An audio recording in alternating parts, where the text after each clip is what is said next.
Good evening all, it's Pankaj Khamre again. जैसे कि मैंने कल बोला था आप लोगों से कि अपन आज का जो वीडियो देखेंगे वो देखेंगे बेसबॉल के बारे में।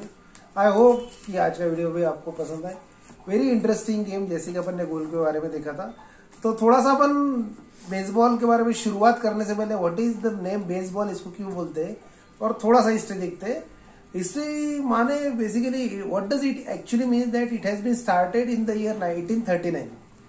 बड़ा ही पुराना गेम है 1839 में। जिन्होंने बनाया था उनका नाम है एबनेर डबलडे।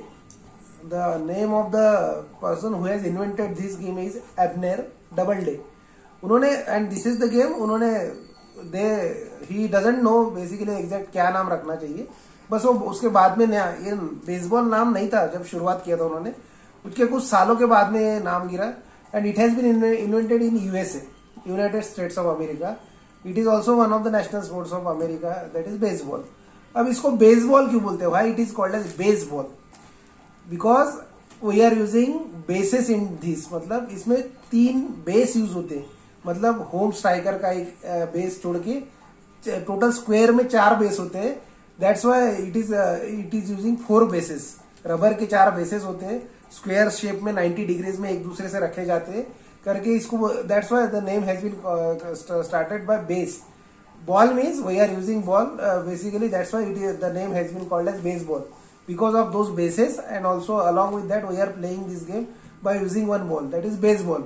सो अपन अब थोड़ा सा डायग्राम में से we will go through the diagram, क्योंकि ये थोड़ा सा डिफिकल्ट है, ये आसान नहीं जाएगा, उसलिए थोड़ा सा समझ लो इस गेम को। This is basically is the area, this is the actual area जो कि यूज होता है पूरी तरह से। एरिया एक बार चेक कर लो, ये एरिया है। And this started in the 90 degree V. इस 90 डिग्री वी के अंदर ही खेला जाता है। इसके बॉल अगर डायरेक्टली बॉल बाहर गया तो उसको अपन फाउल बोलते हैं। If the ball goes outside this line directly means without touching, मतलब एक बाउंस गिरने से डायरेक्टली यहां से अगर हिट किया गया और वो बाहर गया तो इसको अपन बोलते हैं फाउल लाइन। तो इस लाइन के अंदर ही पूरा गेम खेला जाता है in this. So in this we are going to play the baseball. इसके अंदर ही गेम खेला जाता है। अब थोड़ा सा समझ लीजिए ये चीज कि बेसिकली ये जो सर्कल है इसके अंदर ये जो बॉक्स है ये है राइट हैंडर बैट्समैन, जो बैटर, इसको बोलते हैं बैटर। जो बॉल डालता है उसको बोलते हैं पिचर, और जो विकेट कीपर रहता है उसको बोलते हैं कैचर। क्रिकेट में जो अपन विकेट कीपर रहता है उसको यहाँ पे बोलते हैं अपन catcher. This one is right hander batter box, उसको बोलते हैं बैटर बॉक्स। यहाँ पे राइट हैंड का बैट्समैन बैटिंग कर सकता है, लेफ्ट हैंड का बैट्समैन के लिए ये एरिया है। So this is the area and this is the pitcher area. Pitcher area is basically located from the catcher area. ये दोनों एरिया के बीच में का डिफरेंस रहता है 60 फीट। दोनों के बीच में का डिफरेंस रहता है 60 फीट। तो ये जो एरिया है this is basically striking area. इस एरिया को अपन बोलते हैं स्ट्राइकिंग एरिया। अब थोड़ा सा समझ लीजिए इस चीज को, बड़ा ही इंटरेस्टिंग इसका कंसेप्ट है। थोड़ा सा समझ लीजिए तो आपको समझेगा कि किस तरह से जाता है। Now right hander batter box, left hander batter box, मतलब ये I hope you understand this. अब पिचर बेसिकली बेसेस बोला था। This is the home base, इसको बोलते हैं अपन home base. This is called as home base. This is the first base, इसको फर्स्ट बेस बोलते हैं। This is second base, this is third base and this is fourth base. मतलब यहां से शुरुआत होने के बाद first base, second base, third base, fourth. That's why it is called as baseball. ये 4 बेसेस रहते हैं। All these bases are of basically are of rubber. ये चारों बेसेस रबर के रहते हैं और उसके लिए वजह से इसको 4 बेस, और हर एक बेस पे एक प्लेयर रहता है। हर एक बेस पे एक प्लेयर रहता है। Pitcher basically this is basically batter यहाँ से बैटिंग करना शुरू करता है, पिचर यहाँ से बॉलिंग डालता है और यहाँ पे कैचर रहता है। अब थोड़ा सा इसके बारे में, एक रूल के बारे में I hope I will tell you the details regarding this, कि इसमें क्या होता है। बेसबॉल के अंदर दोनों टीम्स मिला के टोटल 40 प्लेयर्स रहते हैं, 20 ऑन ईच साइड। एक साइड के तरफ 20 प्लेयर रहते हैं, दूसरे साइड की तरफ 20 प्लेयर रहते हैं टोटल। लेकिन खेलते कितने, एक टाइम पे फील्डिंग टीम में सिर्फ 9 प्लेयर्स रहते हैं including the pitcher and catcher. ये मिला के 9 प्लेयर्स रहते हैं बेसबॉल में। और बैटिंग साइड्स के अलग अलग मैक्सिमम 9 ही प्लेयर बैटिंग करते हैं। उस हिसाब से एक टाइम में मैक्सिमम 4 प्लेयर्स रह सकते हैं बैटिंग टीम के, 4 बेसेस कवर करने के लिए। बॉलिंग टीम के जो बॉलिंग डाल रहा है अभी जो पिचर के साइड से रहता है वो टोटल 9 प्लेयर्स रहते हैं। अब इस तरह से गेम चलता है। So total how many innings are there? Total 9 innings are there. Total innings कितना रहता है? 9 इनिंग्स। 9 इनिंग्स होता है इसका। मतलब बराबर आराम से 3 घंटे तक चलने वाला ये गेम है। It is not that much easy game जो कि दिखता है। 9 इनिंग्स होती है और हमेशा ये चीज देख लो कि इस तरह से ये प्रोसेस होता है ये गेम। अब थोड़ा सा अपन गेम की तरफ, ये डायग्राम की तरफ बढ़ते हैं। ये डायग्राम में एक बार चेक कीजिए। बेसिकली अभी ये जो डायग्राम है इसमें मैंने बैट्समैन किस तरह से बेसिकली यहाँ पे खड़ा रहता है और इसको बोलते हैं striking zone. What is in by striking, अब सबसे पहले अपन देखते हैं what is in by striking zone. This is the first base of striking zone, मतलब इमेजिनरी जोन रहता है। कैचर बेसिकली पिचर जब बॉलिंग करता है कैचर उसको बताता है। अब ये जो जोन रहता है किस तरह से रहता है इमेजिनरी जोन, जो बैट्समैन है मतलब जो बैटर है, बैटर का इसका जो बेस है इसका विड्थ जो रहता है उतना ही अपन ने इमेजिनरी बॉक्स बनाते हैं, उसको बोलते हैं अपन striking zone. This zone is called as striking zone, इसको बोलते हैं अपन स्ट्राइकिंग जोन। अब थोड़ा सा याद रखो, जब भी pitcher ball hit striking zone के अंदर रखेगा, जब स्ट्राइकिंग जोन के अंदर से बॉल जाएगा, अगर 3 बार कंटिन्यू बॉल चला गया without the batter hit the ball, जब तक बैटर हिट नहीं किया और स्ट्राइकिंग जोन के अंदर से 3 बार बॉल चला गया तो 1 आउट होता है। तो एक प्लेयर आउट होगा आपका, मतलब 3 strikes in the striking zone equals to 1 out. अगर 3 बार डायरेक्टली स्ट्राइकिंग जोन के अंदर से बॉल चला गया और वो हिट नहीं कर पाया बैट्समैन बैटर, तो उसको 1 बार आउट होगा। 1 out, you are getting the 1 out basically. अब ये जोन के बाहर भी अगर कहीं पे बॉल डाला पिचर ने, suppose pitcher has send the ball, उस स्ट्राइकिंग जोन के बाहर भी अगर 4 बॉल चले गए विदाउट हिटिंग एनी बॉल, मतलब 4 बॉल डाल दिया और उसमें से एक भी बॉल हिट नहीं कर पाया बैटर, स्टिल तो फिर क्या होता है, यहाँ पे आउट नहीं होता है, वो बैटर चेंज होता है, मतलब वो फर्स्ट बेस पे जा सकता है। Then batter is allowed to go to first base और नया प्लेयर वहां पे आएगा, नया बैट्समैन उसकी जगह पे आएगा।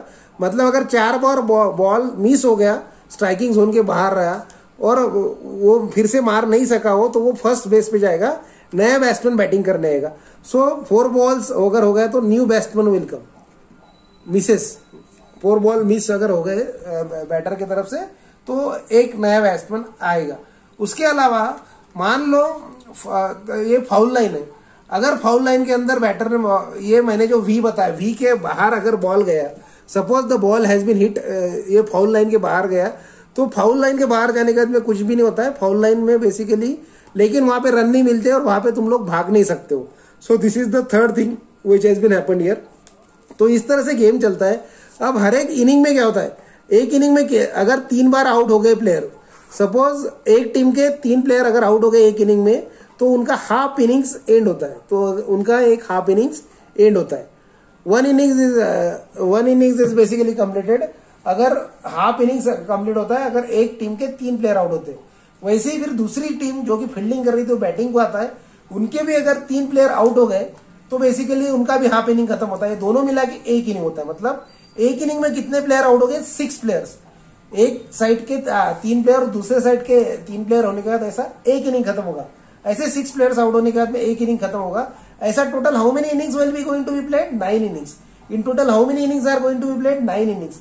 सो 9 इनिंग्स में जो टीम ज्यादा रन बनाएगा दोनों टीम में से, that team is going to be winner. वो टीम विनर। और रन किस तरह से बनाएंगे मैं आगे थोड़ा बताऊंगा। तो टोटल 9 इनिंग्स है, तो 9 इनिंग्स में 4.5 बार दोनों बार टीम्स खेलेगी। उसके हिसाब से हर एक इनिंग में 3 प्लेयर आउट हो गए तो हाफ इनिंग में खत्म होकर एक इनिंग खत्म होगा। इस तरह से 9 इनिंग्स का गेम होगा। 9 इनिंग्स में जो टीम ज्यादा रन बनाएगी वो टीम जीतेगी। ठीक है, इस तरह से ये प्रोसीजर चलता है। अब बैट्समैन कब आउट होगा, मैंने बताया कि 3 बार स्ट्राइक हो गया तो आउट होगा।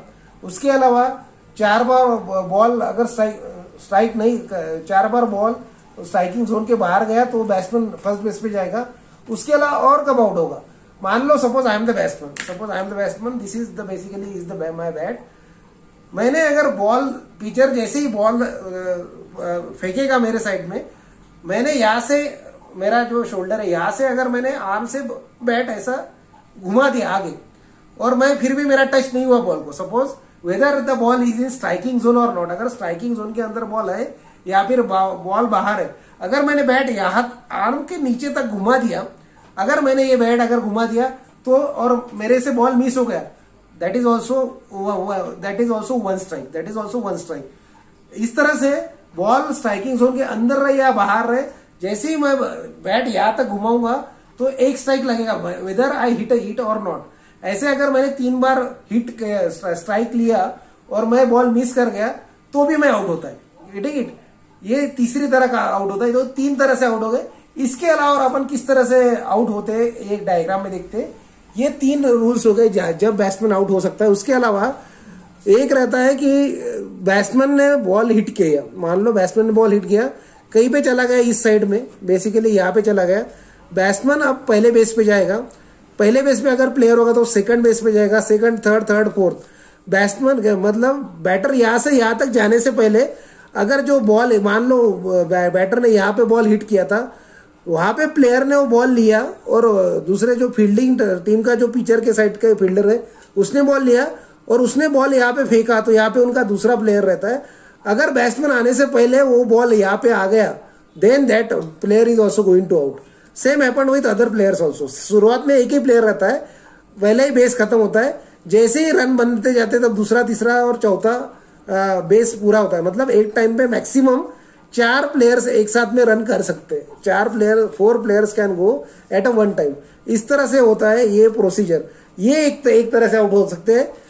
सेकंड इज डबल स्ट्राइक, ये पहला आउट हो गया। दूसरा डबल स्ट्राइक मतलब क्या है, अगर बैट्समैन ने बॉल हिट किया, बॉल यहाँ पे गया, तो यहाँ पे एक प्लेयर है और एक यहाँ पे प्लेयर है, बराबर। तो बैट्समैन यहाँ से यहाँ तक जाने से पहले अगर बॉल यहाँ पे आ गया तो यहाँ पे आउट हो गया। ये सेम साइज में इसी प्लेयर ने, ये बैट्समैन यहाँ से दूसरा प्लेयर यहाँ से यहाँ तक जाने से पहले ये बॉल यहाँ पे फेंक दिया तो ये भी आउट हो गया। So this is also called as double strike. This is the another way you can get it out the 2 players. एक साथ में 2 आउट हो गए, मतलब 3 आउट होने का 1 इनिंग खत्म होता है, एक साइड 2 भी आउट हो सकते हैं। This is the another thing. और किस तरह से आउट हो सकता है बैट्समैन, अगर बैट्समैन ने बॉल मार दिया इन द एयर और अगर कैचर ने कैच पकड़ लिया या फिर दूसरे किसी प्लेयर ने यहाँ पे कैच पकड़ लिया तो भी उस समय भी एक प्लेयर आउट होता है। That is also another rule कि उस समय भी that time also another player is also going to out. मतलब अगर जैसे कि अपन देखते हैं क्रिकेट में भी रहता है कि क्रिकेट में कैसा रहता है कि अगर बॉल मार दिया और कैचर ने कैच पकड़ लिया तो बेसिकली प्लेयर आउट होता है, क्रिकेट के जैसे ही है। लेकिन और एक इंटरेस्टिंग रूल है, अगर बॉल मार लिया तुमने, अगर whenever the batter hits the ball, अगर वो ग्राउंड में भी रहा, बैटर हैज टू मतलब बैटर हैज टू रन। उसे कुछ, जैसे अपन क्रिकेट में देखते हैं, मैंने अगर मान लो अगर कोई अच्छा बाउंसर आया या फिर डिफेंसिव बॉल आया, मैं डिफेंस करता मैं रुक जाता है क्योंकि मान लो अगर कोई और एक प्लेयर है, उसने फील्डर ने आके बॉल अगर पकड़ लिया तो मैं भाग नहीं सकता क्योंकि वो बेसिकली मैं रन आउट होगा। यहाँ पे ऐसे नहीं रहता है। Whenever the batter hits the ball he has to run to the first base. Batter ने फर्स्ट बेस पे जाना है, फर्स्ट बेस वाले ने सेकंड पे, सेकंड ने थर्ड पे और थर्ड वाले ने मेन होम बेस पे आना है। ये रूल है। तो यहाँ पे जैसे ही बॉल टच होगा बैट को, यू हैव टू गो, मतलब बैट्समैन हैज टू रन। ये भी एक रूल है। उस समय भी बैटर आउट हो सकता है। ये और एक बार जब बैटर ने बैटिंग भागना शुरू किया, एक बार थोड़ा सा डायग्राम देखते हैं। अगर एक बार बैटर ने थोड़ा सा भागना शुरू कर दिया और यहाँ मान लो कैच गया, तो बैट्समैन यहाँ तक आ गया, यहाँ से यहाँ तक बैटर आ गया हाफ में, लेकिन कैच छूट गया तो उसको यहाँ तक जाना कंपलसरी है और ऐसे उसको यहाँ पे वापस आना कंपलसरी है। बेसिकली ये दोनों में से, ताकि वो आउट ना हो। तो ये भी एक रूल है। So these are the rules how the batsman gets out. अब पिचर का तो मैंने बता दिया कि किस तरह से होता है। इस तरह से टोटल एक इनिंग में 3 प्लेयर आउट होते हैं, दोनों टीम्स के। इस तरह से होता है। अब अपन देखते हैं कि इसमें रन्स कैसे बन सकते हैं, how the runs has been scored. इसके लिए थोड़ा सा डायग्राम देखते हैं अपन एक बार। एक सबसे पहला उसमें होम रन मतलब सबसे इंटरेस्टिंग पार्ट है, सब इसमें सबको मजा आता है। होम रन जैसे कि अपन क्रिकेट में बोलते हैं ना, बाउंड्री के ball, this is the boundary line. ये वी के अंदर, इस वी के अंदर जब तुम बाउंड्री के बाहर बॉल मारते हो, इस तरह बाहर जब जाता है, तो अपन क्रिकेट में क्या बोलता है, 6 तो आपने 6 हिट किया है, बट यहाँ पे 6 नहीं बोलता है, इसको बोलते हैं अपन home run. What does home run? Home run means batter are allowed to get maximum runs. मतलब मान लो अगर चारों बेसिस पे एक प्लेयर है, मतलब ये बैटर ने बैटिंग किया, फर्स्ट बेस पे एक प्लेयर है उनका बैटिंग साइड का, सेकंड बेस पे एक प्लेयर है, थर्ड बेस पे एक प्लेयर है, ऐसे 4 प्लेयर हो गए बराबर। बैटर ने बॉल हिट किया, जो पिचर ने बॉल डाला था वो गया 6 बाहर गया, तो he can easily move here, this player can move here, ये यहाँ से यहाँ तक आएगा, ऐसे पूरा ये सर्कल ये पूरा खत्म करेंगे तो एक बार में मतलब वो 4 रन ले सकते। So how many maximum run you are getting, जैसे क्रिकेट में एक बार में मैक्सिमम कितने 6 रन मिलते हैं 6 के लिए, यहाँ पे मिलते हैं here you are getting 4 run, here you are getting maximum run 4। अगर चारों बेस पूरे हुए तो, अगर 2 ही बेस पूरे हो गए तो दोनों एक पूरा रन खत्म करने में 1 रन मिलेगा। मतलब अगर चारों बेस पे 4 प्लेयर हो गए बैटिंग साइड के तो तुमको 4 रन मिलेंगे। अगर 1 प्लेयर होगा तो 1 ही मिलेगा, 2 हो गए तो 2 मिलेंगे, 3 हो गए तो 3 मिलेगा, 4 हो गए तो 4। मतलब मैक्सिमम कितने ले सकते हो, you can maximum take 4 run, maximum you can take 4 run. So this is what is called as home run, इसको बोलते हैं होम रन। और एक बार बॉल बाउंड्री के बाहर चला गया तो कोई आपको आउट नहीं कर सकता, आराम से आप चारों राउंड खत्म कर सकते हो। मतलब अगर एक बार 4 बेस पे 4 प्लेयर हो गए बैटिंग साइड के तो उनको 4 रन मिलेगी, इस तरह से होता है। अब थोड़ा सा अपन इसका स्कोरिंग देख लेते हैं, एक बार थोड़ा सा मैं इसको पेज पे बताता है। I hope all of you will understand. जब आप टीवी पे देखते हो, when you are finding it on the TV, जैसे एक यूएसए का टीम है जिसका मैच शुरू है इंग्लैंड, जिसको अपन यूके भी बोलते हैं, that is United Kingdom and USA, इन दोनों के बीच में मैच शुरू है। तो शुरुआत में क्या होता है, so first all just understand one thing, first of all थोड़ा सा देख लो इस चीज को कि स्कोर कार्ड किस तरह से आता है। सबसे पहले यूएसए 0 यूके 0, मतलब दोनों टीम 0 है। और यहाँ पे एक ट्रायंगल आता है, टीवी पे एक ट्रायंगल आता है, यहाँ पे समथिंग लाइक 1 ये आता है, बाद में 0 0 0 और यहाँ पे आते हैं 3 ट्रायंगल्स ये वाले। अब ये सबका मीनिंग में बताता है क्या होता है, ताकि आप लोगों को समझे कि ये किस तरह से चलता है। शुरुआत में at the start I am talking about, start में क्या हुआ है, इसका मतलब कि यूएसए का 0 रन हुआ है और इंग्लैंड के 0 रन हुए शुरुआत में। उसके बाद में ये ट्रायंगल कौन सी डायरेक्शन में है, अपवर्ड डायरेक्शन में, it is in upward direction. इसका मतलब क्या है, अपवर्ड डायरेक्शन में मतलब USA is batting at this moment. सबसे पहले अमेरिका की टीम बैटिंग कर रहा है और उनका अभी ट्रायंगल ऊपर, अगर ये बिलो नीचे के साइड में होगा इसका मतलब क्या है, इंग्लैंड टीम इज बैटिंग। अगर नीचे के साइड में रहता था ये ट्रायंगल, इसका मतलब क्या है, इंग्लैंड टीम इज बैटिंग। ऊपर के साइड में मतलब क्या है कि अमेरिकन टीम इज बैटिंग, इस ट्रायंगल का मतलब है। उसके बाद में मैंने बोला 1 मतलब क्या है कि how many players, 1 is basically for the batting team और बॉलिंग टीम, ये किसका है। उसके बाद में ये होता है 0 means out, how many players are out in this particular 1 मतलब पहली इनिंग है, this is the first inning, we are talking about the first inning, अपन इस तरह से बोल सकते हैं। तो फर्स्ट इनिंग में कितने प्लेयर आउट हुए, 0 आउट हुए। 0 ये नेक्स्ट जो है 0 इसको बोलते हैं बॉल, मतलब कितने बॉल, मतलब जैसे बोला ना अगर 4 बॉल मिस हो गए तो क्या पहला बैट्समैन जो है वो सेकंड बेस पे जाता है, तो how many balls have been bowled. तो शुरुआत में कितने बॉल तो आपने डाला होगा 0 पिचर ने, तो करके 0 आया। उसके बाद का 0 है, it mean strike, this 0 mean strike, this 0 mean strike. इसका मतलब क्या है कि अब तक एक भी स्ट्राइक नहीं हुआ। ऑब्वियसली जैसे स्ट्राइक होगा, एक स्ट्राइक होगा वो ऐड होगा, जैसे बॉल होगा वो ऐड होगा, आउट होगा, और इस तरह से अपवर्ड डायरेक्शन और डाउनवर्ड डायरेक्शन। उसके बाद में ये जो 3 सिग्नल्स है, these are something like a traffic signal के जैसे दिखते हैं, but all 3 are the basis, base 1, base 2 and this is base 3, these are the 3 basis. अब मैंने तीनों ओपन किया, मतलब ये तीनों बेसिस में एक भी प्लेयर नहीं। ऑब्वियसली शुरुआत में जब बैटिंग शुरू होगा तब जो होम, ये जो है होम का यहाँ से ही शुरू होगा, तो अभी फिलहाल में एक ही बैटर बैटिंग करता है, बाकी 3 बेस जब उसका पहला रन होगा, दूसरा, तीसरा, चौथा, तब नए नए बैट्समैन ऐड हो गए। शुरुआत में एक ही रहता है, ये तीनों बेस खाली रह गए। तो यहाँ पे मैंने यहाँ पे तीनों ब्लैंक रखा है, मतलब शुरुआत में तीनों बेस खाली है, तीनों बेस खाली है करके ये तीनों भरे हुए नहीं, फील नहीं दिखते, ओपन दिख रहे। मान लो इसके बाद में ये तो होगा शुरुआत में, मान लो मैंने इसमें ऐड कर दिया, तो कुछ देर के बाद में स्कोर होगा यूएसए 7 यूके मतलब यूनाइटेड किंगडम 4। उसके बाद में मैंने बताया था ट्रायंगल, ट्रायंगल मतलब बेसिकली ये डाउनवर्ड डायरेक्शन में है।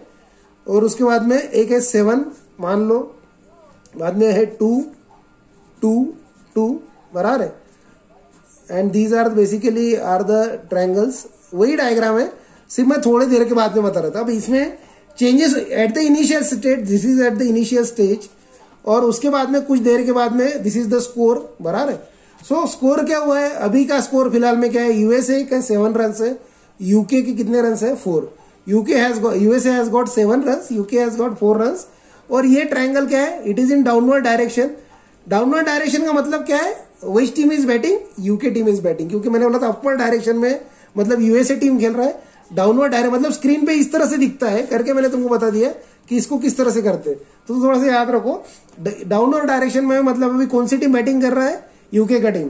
7 मतलब कौन सी इनिंग चालू है, 7th इनिंग चालू है। आउट ऑफ 9 मैंने कितना बताया, how many innings are there, 9 innings. 9 innings में से यहाँ पे बताएगा 7 मतलब 7 इनिंग्स। 2 मतलब क्या है, 2 आउट्स, मतलब कितने बार आउट हो गए, 2 बार आउट हो गए। मतलब यूके के 2 प्लेयर आउट हो चुके हैं, सिर्फ आखिरी प्लेयर अभी खेल रहा है मतलब उनका इस इनिंग का। क्योंकि मैंने बोला था एक इनिंग में कितने प्लेयर खेलते हैं, 3 प्लेयर खेलते हैं। 3 आउट होने के बाद उनका एक हाफ इनिंग खत्म होता है, 2 आउट्स। उसके आगे का 2 मतलब कितना है, बॉल, और उसके आगे का 2 मतलब कितना है, स्ट्राइक, बराबर। मतलब जब ये तीसरा स्ट्राइक होगा तो ये प्लेयर भी आउट होगा और 3 आउट होगा और खत्म होगा। सो 2 बॉल मतलब 2 बॉल उसने मिस किया, that particular batter has miss 2 balls, और 2 स्ट्राइक्स भी उसका हो चुका है। मतलब अगर 4 बॉल अगर इसके आगे अगर 2 बॉल वो खेल लेगा तो वो फर्स्ट बेस पे जाना पड़ेगा उसको, गेट इट। और अगर 1 स्ट्राइक अगर बढ़ गया तो 3 स्ट्राइक के बाद वो प्लेयर आउट होगा, इस तरह से। अब ये मैंने बोला था बेसेस, तो ये मैं इसमें से 2 बेसेस फिल करता है। I am filling this 2 bases, first base, second base and this is third base, बराबर। इसका मतलब क्या है, 2 बेसेस फुल है। मतलब हाउ मेनी प्लेयर्स, मतलब ये जो स्क्वायर अपन ने लिया था यहाँ से बैटिंग, मतलब मान लो ये बैटिंग टीम से अपन ने जो स्क्वायर लिया था, this is particular square upon ने जो लिया था, ये देखो ये प्लेयर है। अब मैंने यहाँ पे क्या बोला है कि 2 बेसेस कवर है, तीनों में से तीसरा खाली है। इसका मतलब क्या है, बैट्समैन इज देयर, ये फर्स्ट बेस भी फुल है और इसके आगे सेकंड बेस भी फुल है, getting it. This third base is basically empty. मतलब अभी टोटल कितने बैटर्स है, 3 बैटर्स आर देयर। ये 3 बेस है, चौथा बेस नहीं है। इसका मतलब मैक्सिमम उनको कितना, अगर मान लो होम रन उन्होंने मारा तो कितने रन मिलेंगे। मैंने क्या बोला, अगर चारों बेस अगर पूरे कवर है तो मैक्सिमम हर एक को 1-1 रन मिलता है, तो 4 रन मिल सकते हैं। तो यहाँ पे देखो इंटरेस्टिंग, यहाँ पे लेकिन क्या है कि एक ऑलरेडी प्लेयर है, उसके साथ में 2 बेसेस कवर है। सो मैक्सिमम 3 होम रन मारने के बाद में कितने रन मिलेंगे, अपने लॉजिक के हिसाब से 3 रन। सो 7-4 अगर ऐसा होगा तो यहाँ पे इनका स्कोर भी क्या होगा, 7-7। So it will be more interesting way, ठीक है। इस तरह से मैच चलता है, तो थोड़ा सा समझ लीजिए इस तरह से। ये 2 बेस है, अगर तीसरा बेस भी कवर होता है, मतलब क्या है कि मैंने होम रन मारा तो आई एम गेटिंग 4 रन, तो तब यूके का स्कोर होगा 8, यूएसए का स्कोर होगा 7। तो इस तरह से बड़ा ही स्कोरिंग बड़ा ही मजेदार होता है। और 9 इनिंग्स खेली जाती है और वो मैक्सिमम टाइम 3 आवर्स का टाइम रहता है, 3 घंटे तक मैच चलता है। बड़ा ही इंटरेस्टिंग है। आई होप कि ये डायग्राम मैंने जो बताया आप लोगों को दिखता है। फाउल लाइन थोड़ा सा याद रखिए, फाउल लाइन के बाहर जैसे वी अपन ने बनाए उसके बाहर अगर बॉल गया तो उस हिसाब से आप लोगों को बेसिकली वो बॉल वापस मिलता है, वो उसका कोई फाउल नहीं होता है। So this is the way I think the baseball is basically is going to play. This is basically is my idea. ये बेसबॉल मैंने इस तरह से कोशिश करके वीडियो बनाया। I hope all of you like it, I hope you understand it. If you still face any query, you can ask me again to repeat it in the next video. I will repeat it in the next video also. So this is all about today's my video. I hope all of you like it. Again, please like and subscribe my channel #PK the Goat Fan. I need this, basically it is important for me also. I have tried myself to give you the best knowledge of the baseball. In the next video we are going to discuss about hockey, the Indian game hockey. Hockey का क्या rule रहता है, किस तरह से होता है। So thank you very much all of you, and please like and subscribe my channel #PK the Goat Fan. Thank you very much.